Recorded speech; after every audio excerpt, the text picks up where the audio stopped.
સહારા દરવાજા પાસેની સરદાર માર્કેટ નજીક ભીષણ આગ. ફ્રૂટ પેકેજિંગના ગોડાઉનમાં ભારે નુકસાન. આગથી અફરાતફરીનો માહોલ સર્જાયો. સુરત શહેરના વ્યસ્ત ગણાતા સહારા દરવાજા વિસ્તારમાં આવેલી સરદાર માર્કેટની સામે આજે 28 જાન્યુઆરી સવારે આગની ઘટના બનતા દોડધામ મચી ગઈ હતી. માર્કેટની સામે આવેલા ફ્રૂટ પેકેજિંગના એક ગોડાઉનમાં અચાનક આગ ફાટી નીકળતા લાખો રૂપિયાનો સામાન બળીને ખાખ થઈ ગયો છે. ફાયર વિભાગને કલાકની ભારે જહેમત બાદ આગ પર કાબુ મેળવવામાં સફળતા મળી છે.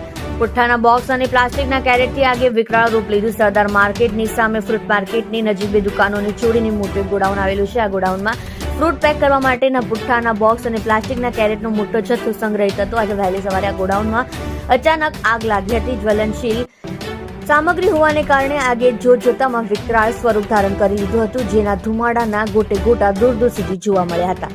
1 કલાકની ભારે જહેમત બાદ આગ પર સંપૂર્ણ કાબુ મેળવ્યો. આગની જાણ થતાં જ સ્થાનિક વેપારીઓ અને કામદારોમાં અફરાતફરી મચી ગઈ હતી.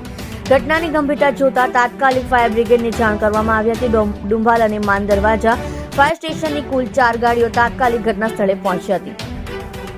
ફાયર ફાઇટરોએ સતત પાણીનો મારો ચલાવી અંદાજે 1 કલાકની ભારે જહેમત બાદ આગ પર સંપૂર્ણ કાબુ મેળવ્યો હતો. ગોડાઉનમાં રહેલો 70% સામાન બળીને ખાખ.